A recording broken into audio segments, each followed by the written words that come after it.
with me today is Flare Threat Intelligence Specialist, Barrett Reeder, and he's going to be walking you through key trends in illicit communities on both the clear and the dark web.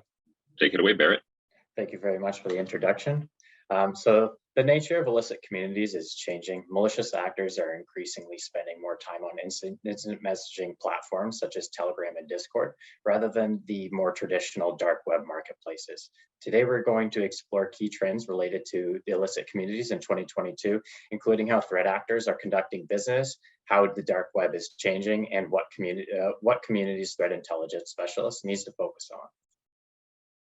So a little bit of an agenda for today is what we're going to go over first, what happened in 2022 so far. So this includes key changes that are occurring across the dark web marketplaces and other illicit communities, detailed guidance on key marketplaces and changes that threat intelligence teams need to be monitoring. And then we'll go over some valuable insights of going into the illicit communities in 2023, and why Telegram and other deep/clear web sources may be important areas for monitoring teams for moving into 2023. So what happened in 2022 so far?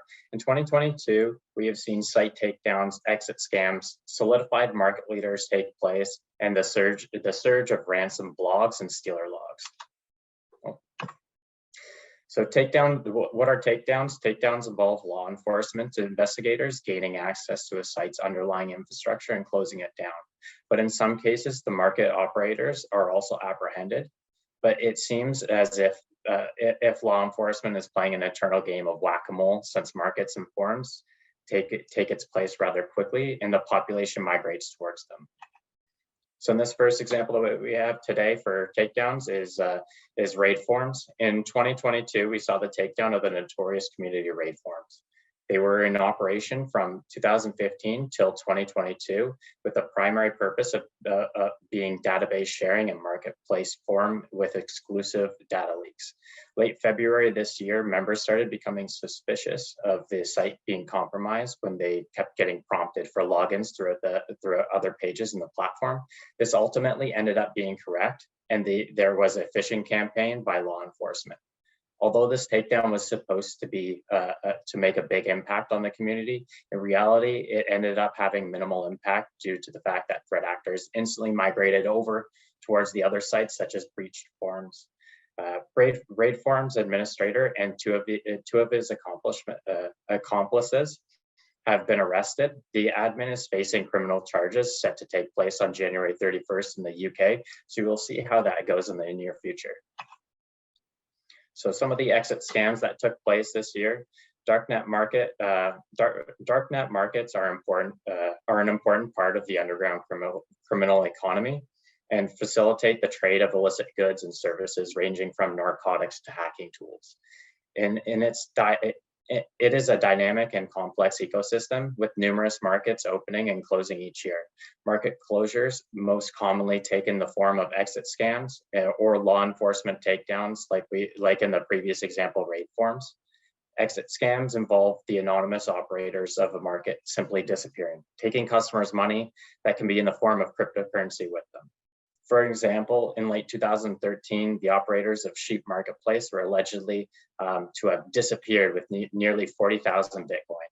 So exit scams can occur out of various reasons, that being they've made enough money, the risk of being caught is too great, extortion via other criminals. For example, in 2021, we saw the popular cannabis-only darknet market, Kenazon, getting hit with severe denial of service attacks in order to shut them down by suspected competitors. Also, personal circumstances might change, or even the threat actor getting arrested. First exit scam that we had was dark code. So now we come to the most notable exit scams in the market this year. Late February this year, we saw one of the biggest markets at the time, dark code, pull an exit scam. This market was an all-purpose one, which you could find all kinds of drugs, chemistry equipment, fraud-related products, tutorials, and various other digital products. As far as exit scams go, it was rather boring, and the whole site went dark with no big story behind it. So dark code seemed large due to their inflated presence on forums and websites with banner ads, but in reality, it had fewer transactions than other markets that did not have as much presence within the darknet. World market was in a lot of trouble as it experienced community backlash due to poor site administration, site data loss, and nightmare markets admin whistleblowing. Lovelace's passed. It has now officially exit scammed. World market had over 200,000 users, over 8,000 products, and over 900 vendors, making it one of the largest English-speaking darknet markets that was active at the time. The market had a recent boost after Darkcode performed their exit scam. The site simply works for the average darknet user wanting to get their fix, and it is available worldwide. This is why it grew to the popularity it did. So currently, our market leader at the time is an older market that was taken down in the past, but has now come back to solidify its place at the top. There was a second, but the reason I did not include ASAP Market today was based off the fact that they are known for allowing vendors to repost listings for inflated results. Monitoring teams need to keep a close eye on the leaders, since this is where they will be able to pull most of the consistent data from. So at the moment, it seems that Alpha Bay Market is the leader of the pack. On August 6, 2021, former Alpha Bay security administrator Disney announced that Alpha Bay Market was going to relaunch. The original Alpha Bay was founded by Alpha 02 in September 2014 and was taken down by law enforcement Operation Bayonet in 2017. At the time, Alpha Bay was considered to be one of the most popular and comprehensive darknet marketplaces, selling a wide array of illicit and illegal products and services. As depicted in the image, Alpha Bay boasts over 43,000 listings, over 1 million registered buyers, and 14,000 vendors, making it one of the most valuable to monitor currently. This is the first time in years that you can consider a marketplace to be this large and central for the dark web, making both collection and monitoring easier for teams. Next, we come to ransomware blogs, are increasingly more important to monitor over the past year. Since not all organizations disclose breaches right away, these might be the first place you find out about a partner being breached. Early awareness of these events can lead to better handled situations and could potentially mitigate damage for your organization. So ransomware blogs are becoming increasingly more incredible to monitor. This is Lockbit 3.0 blog, and it is and as a note, I'm not trying to single out any organization. This is just an active screenshot that was taken at the time on the public site. As of this year, Lockbit stated that it would now offer the data of its non-paying victims online in a freely available manner. Then in July, it introduced a bug bounty program to find defects in its ransomware. Regardless of the public spotlight, Lockbit continues to rise to the top of the ransomware ecosystem and is a vital page for monitoring teams to track. Lockbit is currently the most active ransomware strain used and has overtaken Conti, which has had trouble following their leak of internal documents and chat. Lastly, file listings are becoming more commonplace and a great tool for monitoring teams to utilize. These file listings save researchers time and effort into downloading the full leak and searching for relevant documentation. So teams can simply scrape the text and see if there's documents worth downloading. A stealer is malware that gathers information from a system. The most common form of stealers are those that gather login information, like username and password, browser fingerprints, and then sends them to another system via email or over a network. Many include browser fingerprints, so enabling actors to impersonate a specific browser by bypassing two-factor authentication to gain access into online banking, financial service accounts, internal company logins, and more. So the stealer logs that we most commonly find are labeled as raccoon stealer, redline stealer, and vidar stealer. Launched in 2018, Genesis Market showed great potential as it was the very first marketplace focused on digital identities. At the basic level, Genesis Market and later Russian Market sell access to browser footprints, browser fingerprints of computers that have been infected with malware.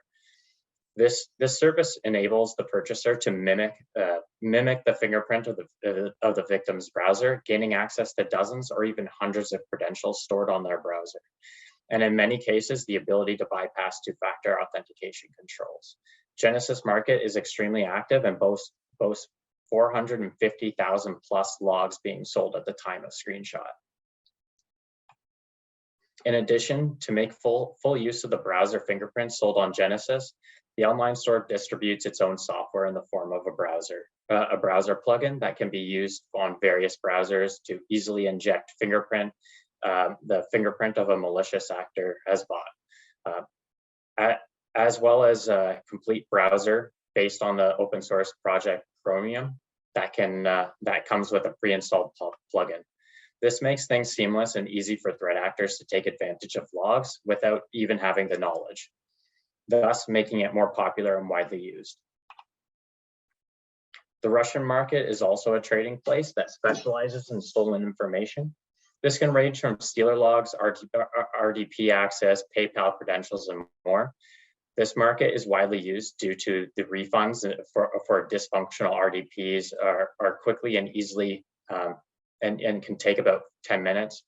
With the same is true with PayPal and SSH accounts, but the former, you will need to provide a screenshot before the refund can be processed. For stealer logs, no refunds will be given. All log dumps are sold as uploaded. Additionally, the site offers some built-in tools, such as a bin checker, PayPal cookie converter, track1 generator, and a script to convert Netscape over to JSON cookies.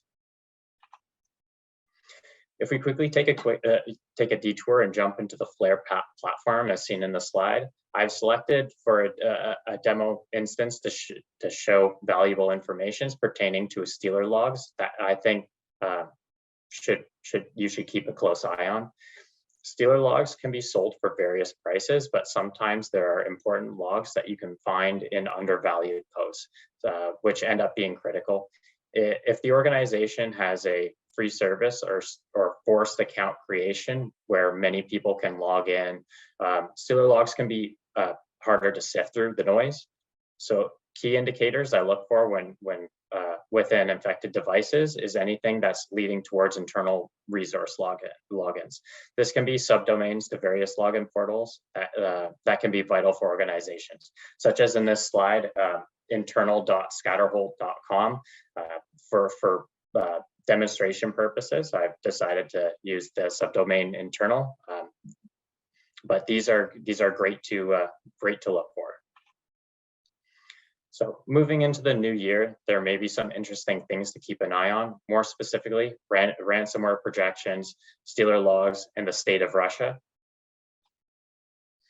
Ransomware has obviously has been lucrative for threat actors and will continue to occur until it isn't seen as profitable. 2023 will be no different from the preceding years of increased growth in this area.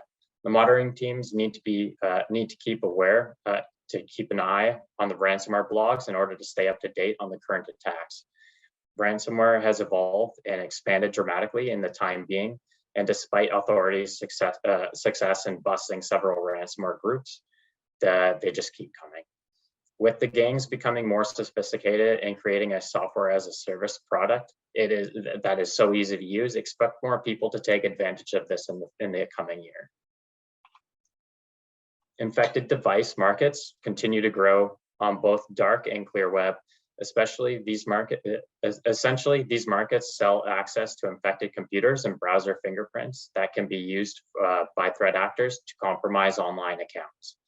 Even unsophisticated threat actors can purchase browser fingerprints for as little as $10, so essentially lunch money, and gain access to hundreds of unique logins stored in the browser, and has the potential to bypass corporate two-factor authentication controls. Moreover, we are seeing some stealer logs that are being used for entry points and breaches. Have I Been Pwned, a popular site to check if you have been included in a breach, has had to add over 440,000 accounts to their database from Redline malware stealing creds. This is only expected to continue in the new year and is a valuable thing to monitor. With all the events going on in and around Russia, a draft was eventually put into place for seemingly all able-bodied men, and this may have effects on the illicit communities as we venture into 2023. Some men had draft papers waiting for them at the border as well. So what will this do? This will do three things. So this will more than likely affect the volume of actors frequenting Russian-based forums and communities and contributing towards them. In addition, to site visits, Russian hackers will have to take time off for the conflict as well, if drafted, causing less activity. And then lastly, if threat actor were to flee the country, they could potentially risk being arrested, as they are not stationed in Russia anymore and are subject to be captured by authorities. So as we creep closer into the new year, there may be some uncertainty about how active these Russian markets and forums will be. I will be curious to see how these metrics play out when they come out the next year. So media channels to monitor. So over the years, with social media growing, it has been a great facilitator for threat actors to communicate amongst each other, to coordinate, sell and buy goods, or conduct other illicit activities.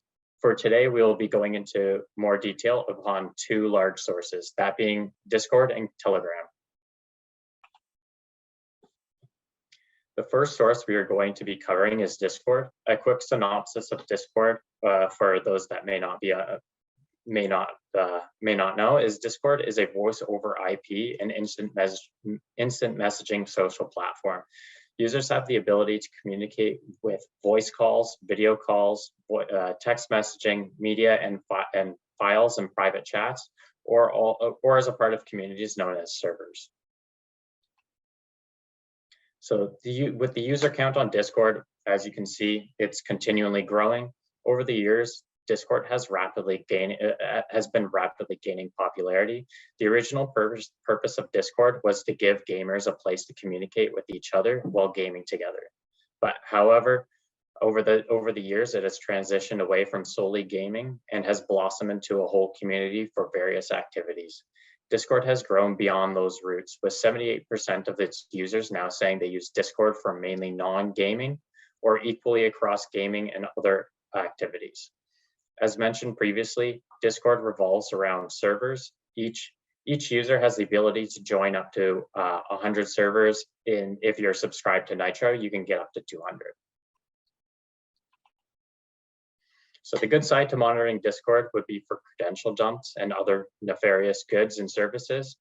Often pages will vet themselves in the community through consistent uploads of creds or giveaways in order to keep the crowd. Most of the good stuff, however, will not be free and will be sold over the other platforms, as they will be diverting you away from Discord to conduct the sale. So what happens when these good Discord groups you are trying to monitor go down? Well, coming back to your Discord monitoring profile, you may likely be greeted with a fun notification from Discord themselves. These messages will be notifying you that the participation in these illicit servers violates the community guidelines and XYZ server has been taken down permanently. Discord seems to crack down rather heavily with regards to illicit activity on their platform. For this specific reason, it becomes increasingly hard to monitor the platform, as you will need to consistently add news sources and keep up to date with everything that has been taken down so rapidly. Anything with more eyeballs on it will be taken down relatively fast. To become more successful on Discord, you will need to put in a lot of manual effort manual effort consistently finding and joining rooms since they disappear so fast. However, if you do spend the time and vet yourself in these communities to get into smaller servers and more niche places where individual people are vetted to join, then Discord can be of great use since they're less likely to be taken down in those smaller servers. So what is the backup plan if things are getting taken down so fast then? Is threat actors know Discord servers get taken down all the time, and constantly getting them back up and gaining that community again from scratch is a rather hard task to do.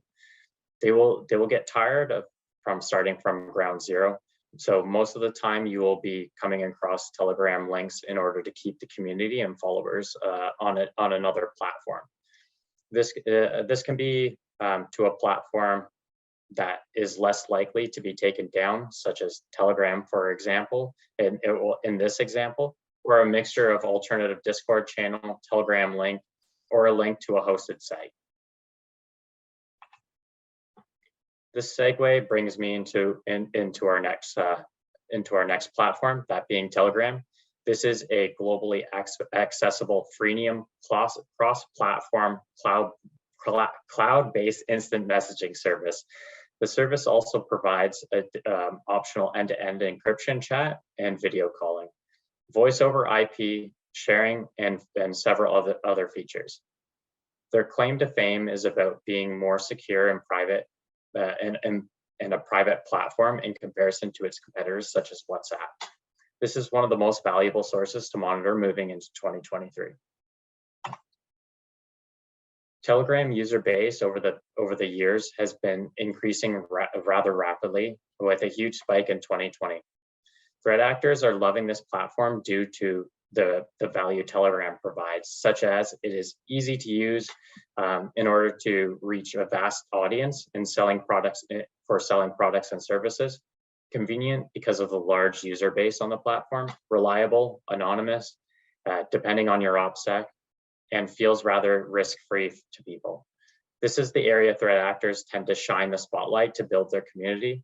To gain notoriety amongst their peers, they will generally share items that they paid for. This can be stealer logs, guides, or more for free in order to generate value to their followers. By doing so, in return, provides value to monitoring teams. In addition to some free posts, there are often posts soliciting goods and services for sale, as seen in the screenshots displayed. In these examples of posts that contain images.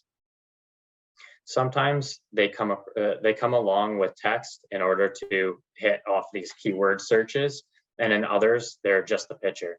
In order to have a more comprehensive search though, Telegram, through Telegram and not miss any potential critical hits, teams should look at adding image parsing to their arsenal in 2023.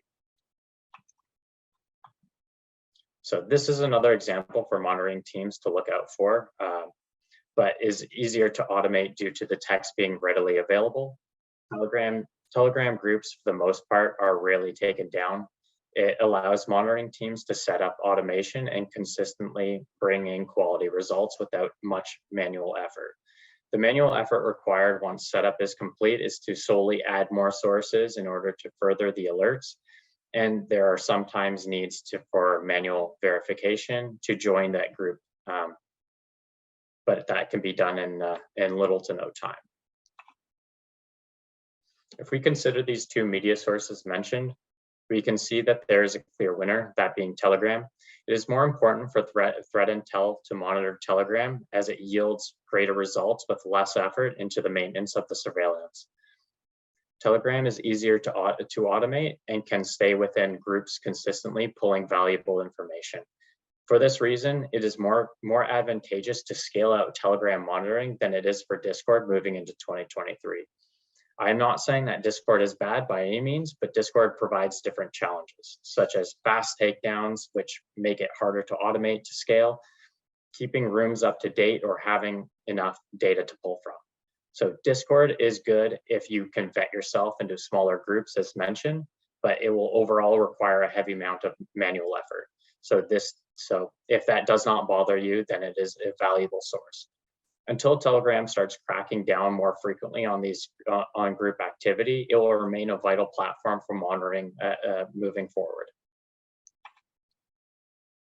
And lastly, a bit about Flare and how it helps many organizations out. And as a side note, all the previous mentioned sources today are covered by the platform as well.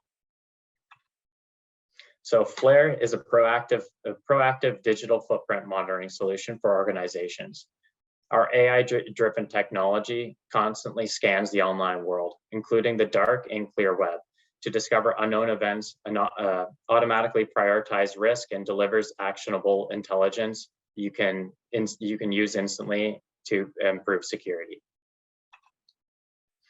After collecting the data from the internet, Flare then parses that data and serves it to customers in an easy-to-read format. This can be along the lines of ransom blogs, stealer logs, forms, leaked credentials, and more. In addition, we also contextualize it into an exposure score so that you can visually see. Check out flare.systems and sign up for a free demo today. Thank you.